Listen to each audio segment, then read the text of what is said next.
Dr. Mark Jangizi here through Science Moment. Today I'm going to talk about should we all be allowed to delete our comments, our statements, our posts at social media? Now, the reason there's a couple things that we've talked about before. In an earlier Science Moment, we talked about how memory is crucial to free expression.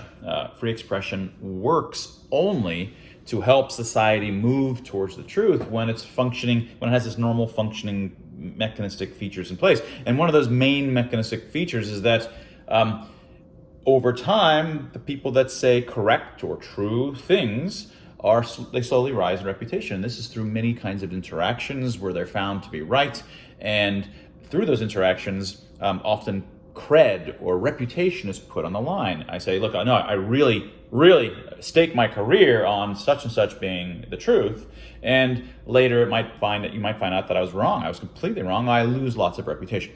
These things are happening in the trillions of pairwise interactions all over social networks, and over time, some folks rise higher and higher by virtue of having won all of these bets in something, these sorts of emotional interactions. And this is the kind of stuff that we talk about in Expressly, Dr. Tim Barber, in my book that's coming out next month, Expressly Human. It's why we have emotional expressions in the first place. It's so that we can mediate these kinds of interactions where reputation is being transferred over time. Now, but you need a memory to do that. You need to have memory individually so that you can remember who did what and who raised and who lowered in reputation.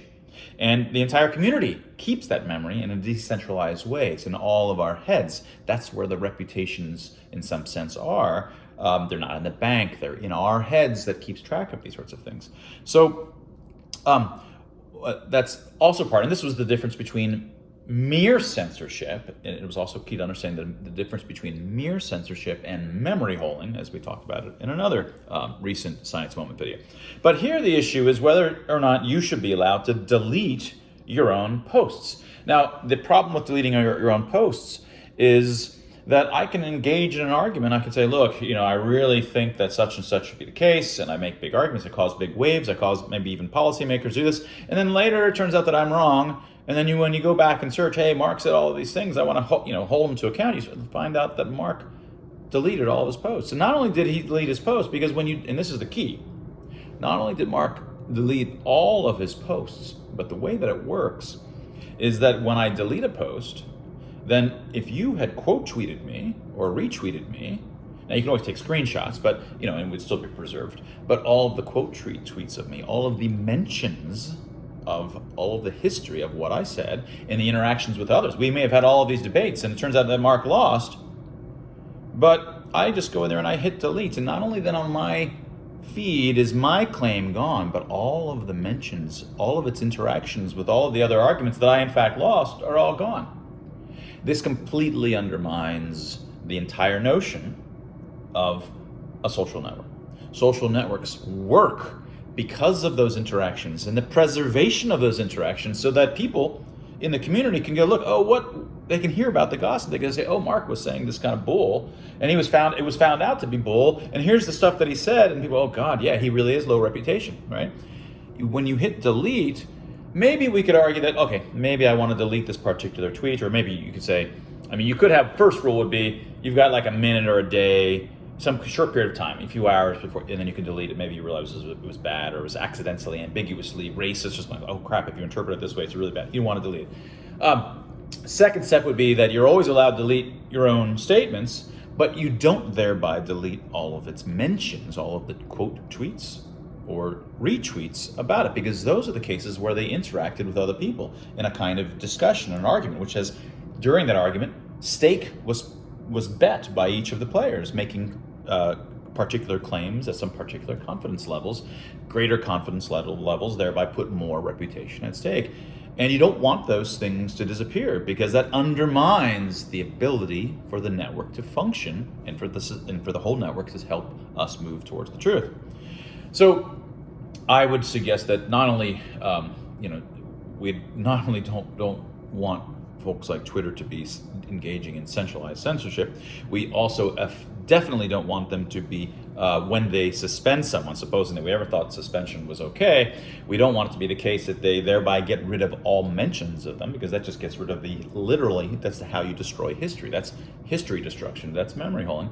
But you also don't want it to be the case that people can just selectively themselves decide that, no, I'm going to decide that I wasn't embarrassed or humiliated by being so wrong after all. No, that's the whole point. If you're going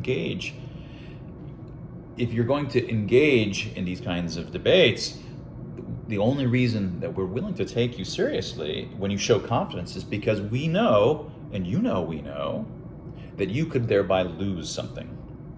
We need to know that you could lose something. And if you can suddenly go delete all of those tweets, well, now you showing confidence means nothing. You're betting with chips, reputation chips, which no longer are valuable, because at any moment you could just undo it and make it go away. You have to allow maybe people to delete their own tweets on their own line, on their own feed, but mentions of them, interactions where other people are responding to them, there's whole conversations, it has to be preserved. Those are not that person's post. Those are other people's mentions of those posts. And even if I'm replying to somebody else, to their post, my reply is implicitly always a reply, like it would be like, hey, Mark said, quote, unquote, and then it mentions what I said. Even if there's not a separate instance of it, it's just, at the top of the thread it said what I said. No, it's implicit in this case that there's an implicit mention of what I said, and then they said that. This sounds maybe very picayune, like I'm really pointing. No, this is how social networks work. And when you allow people to just undo what they said, you're undoing the transactions, the reputation transactions. It would be just like buying a car and then saying, I'm gonna keep the car, but I'd just pull my money all back. No, you can't do that. That undermines the value of money. If you were allowed to do that, no one would accept money anymore, right? And no one is going to accept claims of confidence. No one's going to thereby rise and lower in reputation. And none of us would have the suite of experts that we rely on in our networks, and the entire network would be handicapped. And when an entire network is handicapped and no longer functioning, you know who comes to the rescue to help tell us what's the truth?